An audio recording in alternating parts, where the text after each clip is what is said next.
కొన్ని రోజులు కాళేశ్వరం పేరిట డ్రామా, కొన్ని రోజులు గొర్రెల స్కామ్ అని డ్రామా, కొన్ని రోజులు ఫార్ములా ఈ పేరిట డ్రామా, మరికొన్ని రోజులు ఫోన్ ట్యాపింగ్ అని చెప్పి డ్రామా. ఇవాళ ఒక బాధ ఎక్కడ అనిపిస్తుంది అంటే, చదువు, సంస్కారము, మర్యాద, హుందాతనం ఉన్న ఒక పార్టీ నాయకుడిగా నేను చేసే విజ్ఞప్తి, నేను చేసే ప్రార్థన ఏంటంటే, ఈ పుట్టిన మట్టి సాక్షిగా, అంతరాత్మ సాక్షిగా అక్రమ అనైతిక పనులు నేను ఎన్నడూ కూడా చేయలేదు అనే మాట స్పష్టంగా చెప్తాను. ఈ రెండేళ్లలో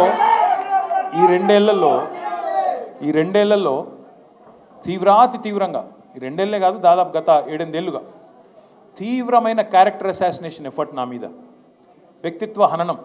అంటే ఒక కుక్కను చంపే ముందు పిచ్చి కుక్కను ముద్రేయాలని ప్రయత్నం చేస్తారు కదా, నేనేదో డ్రగ్స్ తీసుకుంటానని, నాకేదో హీరోయిన్లతో సంబంధాలు ఉన్నాయని, లేని దిక్కుమాలిన వార్తలు రాసి నన్ను క్షోభకు గురి చేయడమే కాకుండా నా కుటుంబ సభ్యుల్ని, నా పిల్లల్ని, నా వాళ్ళు అనుకునే వాళ్ళందరినీ విపరీతమైన క్షోభకు గురి చేశారు. అయినా కూడా ఎన్నడూ బాధపడలేదు, బయటకు వచ్చి వేరే వాళ్ళలాగా దొంగ ఏడుపులు ఏడవలేదు. నేను నిబద్ధతతో పనిచేసిన నాయకుని కాబట్టి ఎవరికి భయపడకుండా 2 ఏళ్లుగా తలవంచకుండా పోరాటం చేస్తూ ఉన్నాను. ఇవాళ నేను ఏదో టెలిఫోన్ ట్యాపింగ్లో ఏదో విచారణ క్రమాన్ని పిలిచారు, బరాబర్ పోతాం, పోయి అడుగుతా. ఏమడుగుతా? ఏం తప్పు చేసింది మా ప్రభుత్వం అని అడుగుతా, ఎక్కడ తప్పు జరిగింది అని అడుగుతా. ఇవాళ వారు సమాధానాలు చెప్పాలి నాకు. గత 2 ఏళ్లుగా ఈ ఫోన్ ట్యాపింగ్ పేరిట ఒక డైలీ సీరియల్ మాదిరిగా, అంతులేని కథ మాదిరిగా లీకుల రూపంలో ఏదైతే మా వ్యక్తిత్వ హననం జరుగుతుందో దానికి బాధ్యులు ఎవరు అని అడుగుతా. ఎవరో హీరోయిన్ల ఫోన్లు ట్యాప్ అయినాయని మీరే ఒక 2 నెలలు నడిపిస్తారు డ్రామా.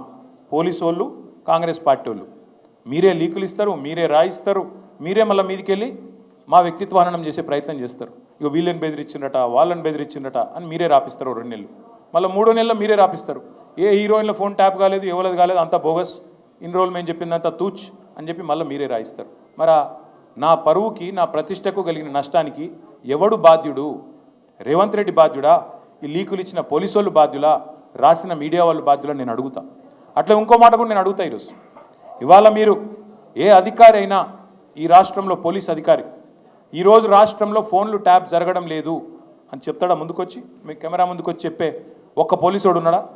డీజీపీ శివధర్ రెడ్డి ముందుకు వస్తాడా? ఐజీ ఇంటెలిజెన్స్ ముందుకు వస్తాడా? కమిషనర్ సజ్జరాన్ ముందుకు వస్తాడా?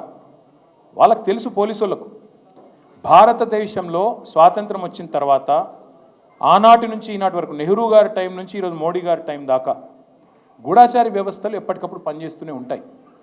గూఢాచారి వ్యవస్థ ఎందుకు పనిచేస్తుంది? పోలీస్ నిఘా వ్యవస్థ ఎందుకు పనిచేస్తుంది?